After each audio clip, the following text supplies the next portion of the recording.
नमस्कार, आप देख रहे हैं खबरें अभी तक और मैं हूं आरती देशवाल। ये है हमारा खास बुलेटिन 24 की खबर, जहां हम आपको रूबरू करवाते हैं तमाम सियासी गतिविधियों से, तमाम वार पलटवार से, क्योंकि अब 24 बहुत नजदीक है और ऐसे में 24 में होने वाले चुनावों को लेकर तमाम राजनीतिक दल इस वक्त एक्टिव मोड में नजर आ रहे हैं।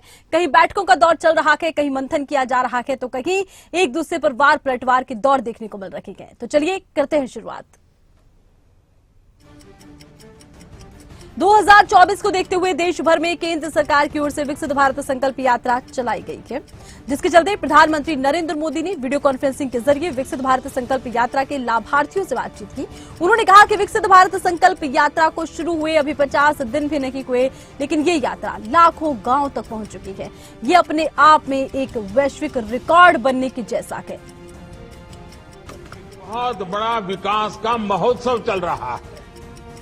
विकसित भारत संकल्प यात्रा को शुरू हुए अभी 50 दिन भी नहीं हुए हैं, लेकिन ये यात्रा अब तक लाखों गांवों तक पहुंच चुकी है। ये अपने आप में एक रिकॉर्ड है। विकसित भारत संकल्प यात्रा का ध्येय उस व्यक्ति तक पहुंचने का है जो किसी कारणवश प्रधानमंत्री नरेंद्र मोदी ने कहा कि मोदी की गारंटी वाली गाड़ी जहां भी जा रही है, वहां लोगों को विश्वास बढ़ने का मौका मिल रहा है। लोगों का विश्वास अब बढ़ा हुआ है, लोगों की उम्मीदें पूरी हो रही हैं। यात्रा के शुरू होने के बाद उज्ज्वला गैस कनेक्शन के लिए 4.5 लाख नए लाभार्थियों ने आवेदन भी किया है। मोदी की गारंटी वाली गाड़ी जहां भी जा रही है, वहां लोगों का विश्वास बढ़ा रही है, लोगों की उम्मीदें पूरी कर रही है। यात्रा शुरू होने के बाद उज्ज्वला गैस कनेक्शन के लिए 4.5 लाख नए लाभार्थियों ने आवेदन किया है।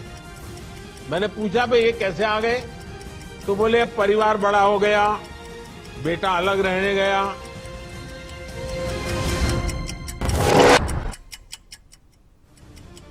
फारूक अब्दुल्ला ने कश्मीर को लेकर बड़ा बयान दिया है, जिस पर भारत और पाकिस्तान दोनों तरफ से प्रतिक्रियाएं आ रही हैं। लेकिन इसी बीच केंद्रीय रक्षा मंत्री राजनाथ सिंह जम्मू कश्मीर के राजौरी पहुंचे, जहां राजनाथ सिंह ने कहा, हमारे लिए हर सैनिक बेहद महत्वपूर्ण है। हमारा हर एक सैनिक परिवार के सदस्य के समान है। आपके ऊपर कोई नजर डाले, ये हम कतई बर्दाश्त नहीं करेंगे। हमारे सैनिक घायल हुए हैं, उनके शीघ्र स्वस्थ होने की भी मैं ईश्वर से कामना करता हूं। और मैं आपको आश्वस्त करना चाहता हूं कि घटना की गंभीरता को देखते हुए जो भी आवश्यक और जो भी उचित कदम है, वह उठाने की भरपूर कोशिश की जा रही है। हमारे लिए हर सैनिक बेहद महत्वपूर्ण है और हमारा एक सैनिक, मैं मानता हूं, वह हमारे परिवार के सदस्य के समान है। यह हम सबके अंदर यह भावना रहेगी। एआईसीसी में आंध्र प्रदेश कांग्रेस नेताओं की बैठक के बाद कांग्रेस सांसद मणिकम टैगोर का बड़ा बयान सामने आया। उन्होंने कहा, कांग्रेस पार्टी 2024 की लड़ाई के लिए तैयार है। मिशन आंध्र अब शुरू हो रहा है। आने वाला साल आंध्र प्रदेश में कांग्रेस का साल होगा। भारत जोड़ो यात्रा ने कांग्रेस में नई जान फूंक दी है। अब मणिपुर से मुंबई तक भारत न्याय यात्रा कांग्रेस के लिए ऐतिहासिक होने जा रही है। कांग्रेस यात्रा को लेकर न केवल तैयारियों में जुट गई है, बल्कि इस यात्रा के सफल होने के दावे भी कांग्रेस की तरफ से लगातार किए जा रहे हैं। खास बात यह है कि यात्रा मणिपुर से शुरू होगी, मुंबई में समाप्त होगी। That is Andhra unit had a detailed strategy meeting with Congress President, and Congress Party is ready for the battle of 2024. There is a plan for Congress in Andhra, and the mission Andhra starts now, and we are very confident that we invited like-minded people who are away from the Congress Party. Haryana में सभी पार्टियां 2024 लोकसभा और साथ ही विधानसभा चुनावों की तैयारियों में जुट गई हैं, लेकिन इन दिनों हरियाणा में पहलवानों का विरोध देखने को मिल रहा है। इसको लेकर राजनीतिक वार पलटवार हो रही है, जिसके चलते कांग्रेस सांसद राहुल गांधी बुधवार को सुबह अचानक हरियाणा पहुंचे। झज्जर जिले के वीरेंद्र आर्य अखाड़े में उन्होंने पहलवान बजरंग पूनिया के साथ खाना भी खाया है। पहलवानों से उन्होंने मुलाकात की है। कई घंटे राहुल गांधी ने पहलवानों के साथ बिताए हैं और उनसे बातचीत की है। राहुल गांधी अचानक पहुंचे थे, इसलिए पहलवानों ने गुलदस्ते की जगह उन्हें ताजा मूली देकर उनका स्वागत भी किया है। दरअसल भारतीय कुश्ती संघ के पूर्व अध्यक्ष बृजभूषण शरण सिंह के खिलाफ महिला पहलवान लगातार एक्शन लेने की मांग कर रहे हैं। उनका कहना है यौन शोषण के आरोपी के खिलाफ सख्त एक्शन हो।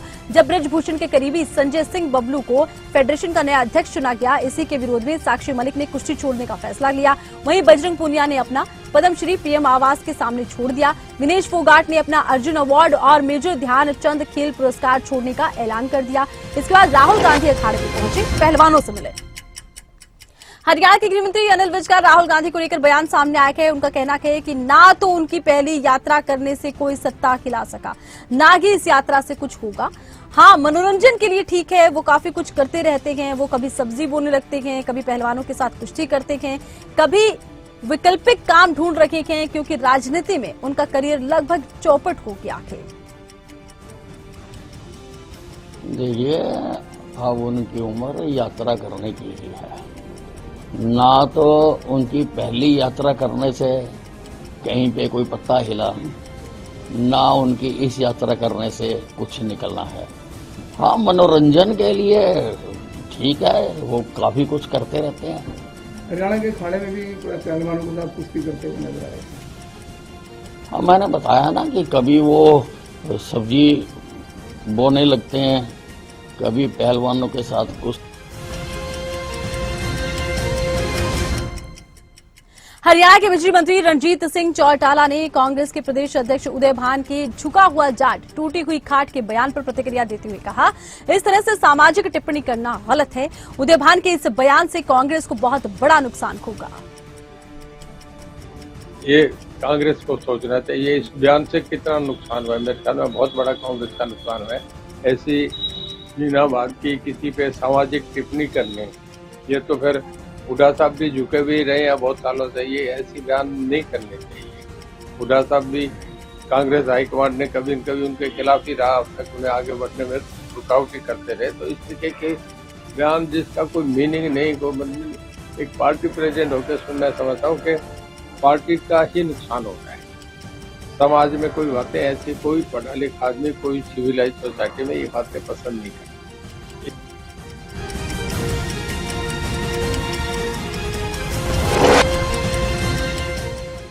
भिवानी में बीजेपी के राज्यसभा सांसद डीपी वत्स का बड़ा बयान आया। उन्होंने कहा, लोकसभा और विधानसभा चुनाव साथ करवाना पार्टी मोदी और नड्डा का काम है।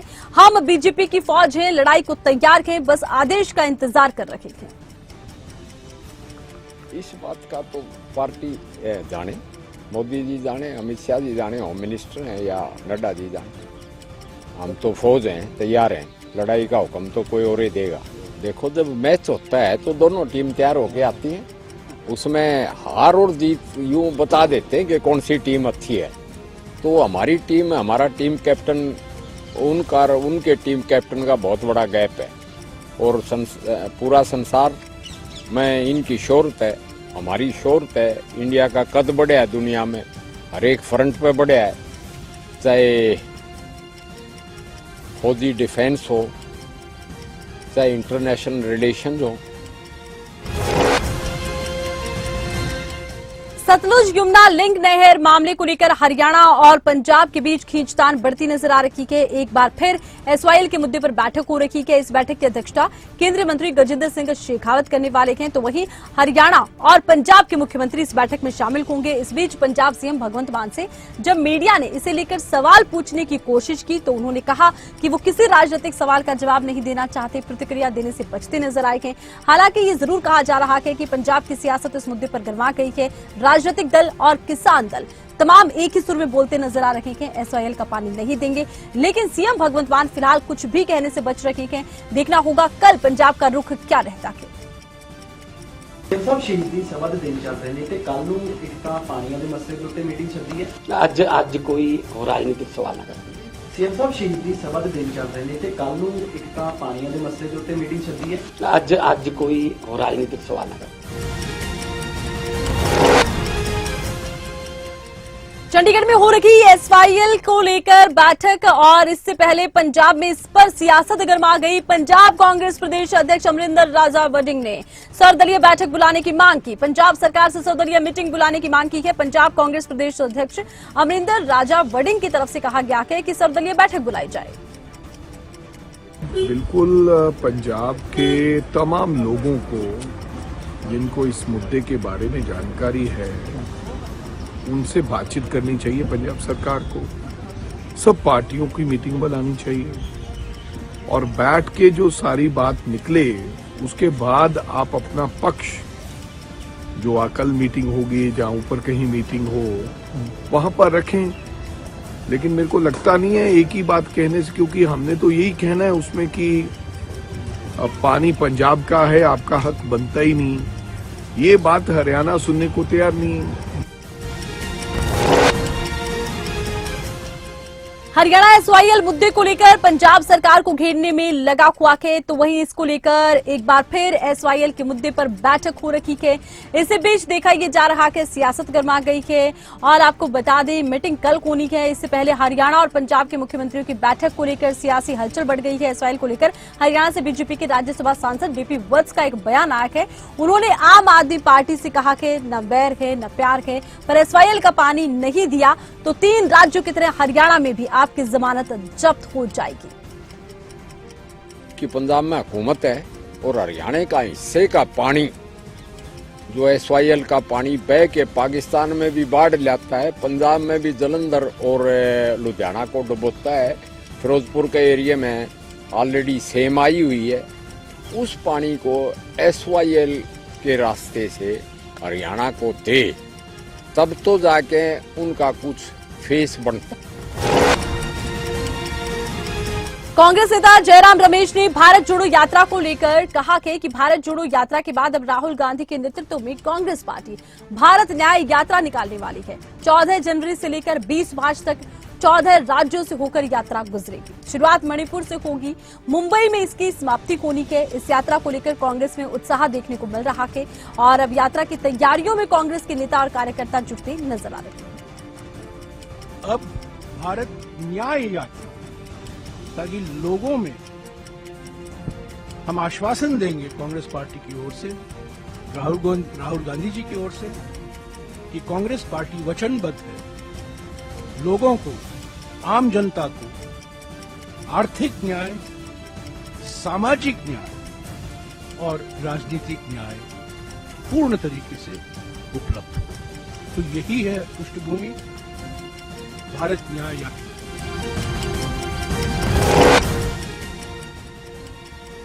भारत न्याय यात्रा पर कांग्रेस महासचिव केसी वेणुगोपाल ने कहा ये यात्रा 14 जनवरी से इम्फाल से शुरू होने वाली है, 20 मार्च को मुंबई में समाप्त होगी। ये यात्रा 14 राज्य और 85 जिलों को कवर करेगी। ये बस यात्रा होगी, लेकिन हम पैदल यात्रा भी करेंगे, बस में भी चलेंगे और भारत न्याय यात्रा का उद्देश्य सबके लिए न्याय चाहिए। इस यात्रा is going to be start on January 14 from Imphal. It will going to end on March 20th at Mumbai. This yatra is going to cover 14 states and 85 districts of our country.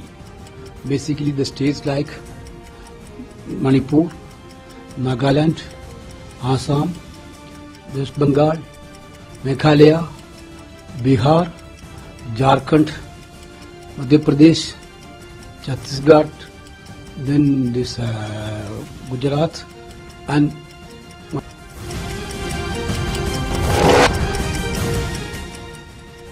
Congress के राष्ट्रीय अध्यक्ष मल्लिकार्जुन खड़गे, सांसद राहुल गांधी और party के अन्य नेताओं ने एआईसीसी मुख्यालय में हिमाचल प्रदेश कांग्रेस नेताओं के साथ बैठक की। बैठक के बाद हिमाचल प्रदेश के मुख्यमंत्री सुखविंदर सिंह सुक्खू ने कहा यह बैठक लोकसभा चुनाव के मद्देनजर हुई है। लोकसभा चुनाव में कैसे आगे जाना है, किस प्रकार अपनी जीत सुनिश्चित करनी है, इस पर बैठक हुई।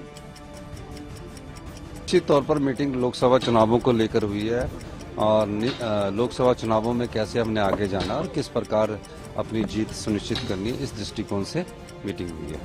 कितने न्याय यात्रा भी निकाली जा रही है सर, उसका इम्पैक्ट हम हिमाचल के लोकसभा चुनाव पे देख सकते हैं? देखिए, राहुल गांधी जी ने जो यात्रा निकाली वो देश की एकता और अखंडता के लिए बड़ी महत्वपूर्ण थी और निश्चित रूप से अब जो एक और यात्रा जो निकलेगी उससे युवाओं के और देश के प्रति जो उनका प्यार है वो दर्शाता है।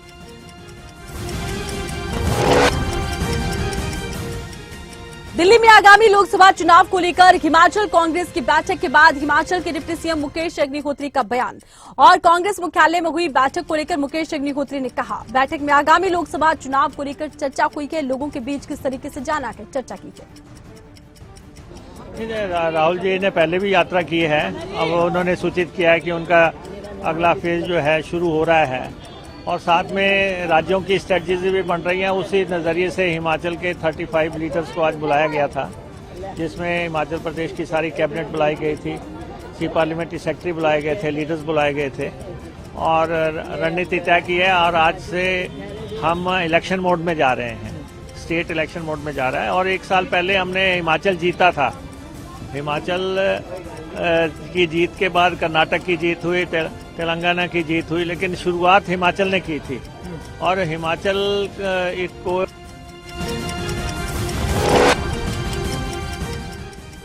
दिल्ली में आगामी लोकसभा चुनाव को लेकर हिमाचल कांग्रेस की बैठक हुई। इस बैठक में कांग्रेस के राष्ट्रीय अध्यक्ष मल्लिकार्जुन खड़गे, सांसद राहुल गांधी और पार्टी के अन्य नेता मौजूद रहेंगे। वहीं बैठक को लेकर हिमाचल कांग्रेस प्रदेश अध्यक्ष प्रतिभा सिंह का बयान सामने आया। उन्होंने कहा, दिल्ली में लोकसभा चुनाव को लेकर ये बैठक हुई है। ये जो आज की मीटिंग थी बहुत इम्पोर्टेंट थी और बहुत टाइम से ड्यू भी थी। हम आभारी है कि खड़गे जी ने और राहुल जी ने इसको चेयर किया और सभी वरिष्ठ नेतागण जो हमारे कांग्रेस पार्टी के हैं वो इसमें भाग लेने के लिए आए थे। सभी ने अपना व्यू पॉइंट रखा, सबकी बात उन्होंने सुनी और सबकी बात को सुनते हुए हमने उनको आगाह किया कि ये कुछ जो काम सरकार ने किया है उनको भी उजागर करने की आवश्यकता है। हम फील्ड में जाएंगे और लोग जानते हैं कि सरकार ने 1 साल में जो काम किया है उसके बारे में लोग भी अवगत है। तो इन्हीं बातों को लेकर हम केंद्र सरकार से भी जो मुंबई में शिवसेना यूबीटी सांसद संजय राउत ने कहा कि हमें किसी चेहरे की जरूरत नहीं है। जिस देश में तानाशाही होती है उस जगह पे तानाशाही करने वाला राजनीतिक दल होता है, वो दल अपने तानाशाह का चेहरा लेकर आता है। लोकतंत्र में कई चेहरे होते हैं, लोग किसी को भी चुन सकते हैं, ये लोगों का अधिकार है। हम लोकतांत्रिक पार्टी है और हम कोई चेहरा नहीं लेकर आ रहे हैं। तानाशाही को लेकर उनकी तरफ से बड़ा बयान दिया गया है। उन्होंने कहा कि तानाशाही पार्टी एक चेहरा लेकर आती है और लोकतंत्र में लोग अपने नेता को खुद चुनते हैं। कई सारे चेहरे होते हैं, किसी एक चेहरे को चुना जाना होता है। और लगातार देखिए इंडिया गठबंधन को लेकर सवाल उठ रहे हैं कि चेहरा कौन होगा और इसी को लेकर ये बयान इनका महत्वपूर्ण हो जाता है। सही है, कोई चेहरे की जरूरत नहीं।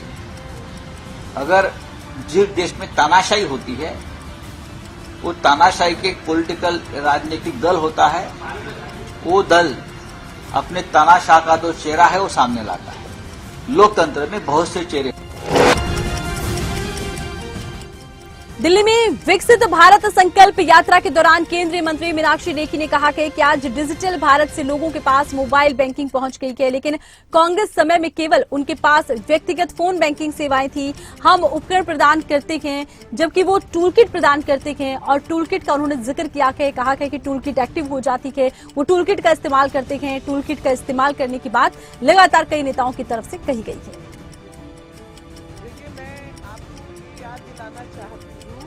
जिनके समय पर सामाजिक न्याय जैसे विषय पर कोई काम नहीं हुआ और वहां पर आज डिजिटल भारत में हर एक के फोन पर जो है बैंकिंग की व्यवस्था है, लेकिन इनके समय पर फोन बैंकिंग होती थी कि फोन जाता था और बैंक ने किस एनपीए करने वाले को लोन देना है वो हम सब जानते हैं। सबसे बड़ा अन्याय अगर इस देश की जनता के साथ हुआ तो वो ये हुआ कि 2014 तक 70 साल की आजादी के मध्य प्रदेश में कांग्रेस अध्यक्ष जीतू पटवारी ने कांग्रेस की हार पर कहा है कि हमने हार के कारणों के बारे में बात की है। भाजपा ने सरकारी धन का कितना दुरुपयोग किया है, इस पर कांग्रेस के जिला अध्यक्ष ने एक विस्तृत रिपोर्ट दी है। आगामी लोकसभा चुनाव के लिए कैसे आगे बढ़ना है, इसको लेकर काफी पॉजिटिव सुझाव मिल रहे हैं। आज दिन भर की जो मैराथन चली, अलग अलग हमारे जिला कांग्रेस के अध्यक्षों ने, प्रभारियों ने जो सुझाव दिए उसमें से कि हार के कारणों का जब पता लगाने की हमने बात की तो नेचुरल है, स्वाभाविक है कि भारतीय जनता पार्टी ने प्रशासन का और सरकारी धन का दुरुपयोग किस हद दर्जे का किया, वो एक एक जिला अध्यक्ष ने विस्तृत बताया, रिपोर्ट दी। आने वाले लोकसभा चुनाव में किस तरीके से हम वापस जाएं, इसको लेकर कई सुझाव पॉजिटिव और सकारात्मक आए। कार्यकर्ताओं में उत्साह है।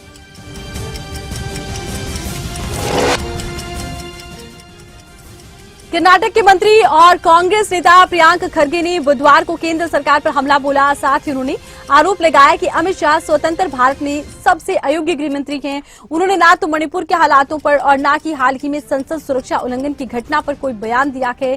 खरगे ने कहा, अमित शाह स्वतंत्र भारत के शायद सबसे अयोग्य गृह मंत्री हैं। उनके पास सीए पर टिप्पणी करने और अपने बेटे को अहमदाबाद में मैच खेलते देखने का समय कैसे आ जाता है।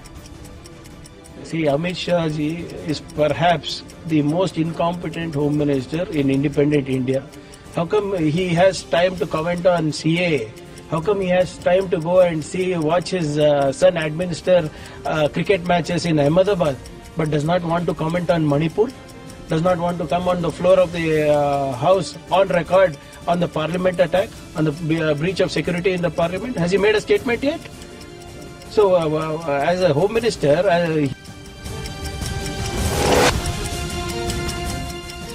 लोकसभा चुनाव से पहले अयोध्या के राम मंदिर में भगवान राम की प्राण प्रतिष्ठा का भव्य आयोजन होगा, जिसको लेकर तैयारियां जोर शोर से चल रही हैं। ऐसे में राम मंदिर निर्माण के लिए मंडला से अयोध्या मार्बल भेजे जाने पर केंद्रीय मंत्री फग्गन सिंह कुलदस्ते ने कहा कि हमारे लिए प्रसन्नता का विषय है कि 22 जनवरी को भगवान राम लला विराजमान होंगे।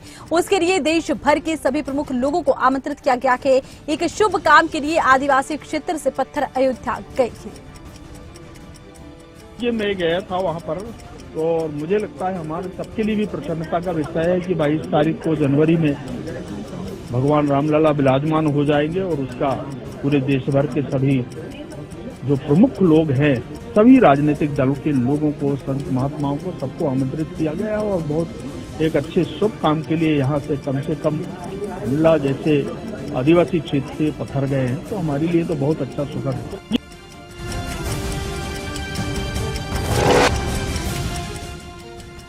पूर्व सीएम जयराम ठाकुर ने कांग्रेस पर निशाना साधते हुए कहा है कि प्रदेश में कांग्रेस सरकार का आज तक के इतिहास में अब तक का कार्यकाल पूरी तरह निराशाजनक रहा। कांग्रेस प्रदेश की जनता को झूठी गारंटियां देकर सत्ता में आई। अब गारंटियों को पूरा नहीं किया जा रहा है। 1 साल का समय बीत गया है, लेकिन गारंटियों के नाम पर लोगों के साथ धोखा हुआ है। कांग्रेस सत्ता में आई, सत्ता हथियाने के लिए गारंटियों का इस्तेमाल किया गया। सत्ता में आने के बाद गारंटियों को भूल गए। ये आरोप जयराम ठाकुर का। कांग्रेस पार्टी के 1 साल का कार्यकाल पूरा हो गया और मैं ये कह सकता हूं कि आज तक के इतिहास में अगर किसी सरकार का सबसे ज्यादा निराशाजनक कार्यकाल रहा तो वर्तमान कांग्रेस सरकार का रहा, क्योंकि हिमाचल प्रदेश में सरकार बनने के बाद जो जन विरोधी निर्णय लिए, उसके कारण उनकी छवि लोगों के बीच में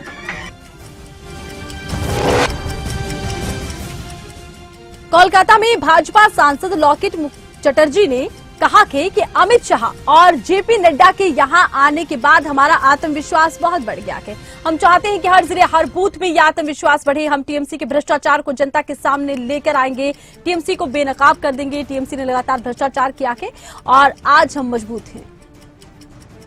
देखिए, ये दोनों एक साथ आए हैं, हमारे लिए बहुत महत्वपूर्ण है। उनके लिए भी बांग्ला बहुत बड़ा प्रायोरिटी है और हम लोग को ऑलरेडी 2019 में 2 से हम लोग 18 लोकसभा चुनाव जीते थे। हम लोग पार्लियामेंट में गए थे और इस टाइम में अमित शाह जी टारगेट बांध दिया है, 35 कर दिया है टारगेट, और हम लोग का पूरा करने का है। उन दोनों का आने के बाद हम लोग का सेल्फ कॉन्फिडेंस भी बहुत बढ़ गया है और हम लोग चाहते हैं कि ये हम लोग जिला जिला में, मंडल मंडल में, बूथ बूथ में ये आत्मविश्वास बढ़े और हम लोग जितना टीएमसी का जो करप्शन चल रहा है। लोकसभा चुनाव को लेकर जिसको लेकर पश्चिम बंगाल की मुख्यमंत्री ममता बनर्जी लगी हुई हैं, तो वहीं इन दिनों ममता बनर्जी गंगा सागर मेला 2024 के लिए तैयारियों में लगी हैं, जिसको लेकर उन्होंने बैठक की और कहा कि पुलिस की सख्त निगरानी रखेगी। भीड़ नियंत्रित करने के लिए भी 200 किलोमीटर तक बैरिकेड लगेंगे। সেটা পুলিশকে কায়দা করে যারা প্রতিবার করে সেই রকম দায়িত্বপূর্ণ কিছু অফিসার ওখানে থাকবে এবং সেটা কিভাবে আটকে রাখতে হবে যাতে লটে এসে পড়ে গঙ্গায় পড়ে না যায় সেটা দেখতে হবে। লটটাকে প্রেসার দেওয়া যাবে না, একটু দূরে দাঁড় করাতে হবে। ভিড় সামলানোর জন্য স্মুথ নেভিগেশন চ্যানেল মার্কিং করা হচ্ছে। চেমাগুড়ি ও বেলুবনের মধ্যে ড্রেজিংও করা হয়েছে। ক্রাউড ম্যানেজমেন্টের জন্য 54 kilometre barricade, metal and temporary, 1150টি सीसीटीवी कैमरा, 20टी ड्रोन। और इसी के साथ ही 24 की खबर में बस इतना ही। आप देखते रहिए खबरें अभी तक। नमस्कार।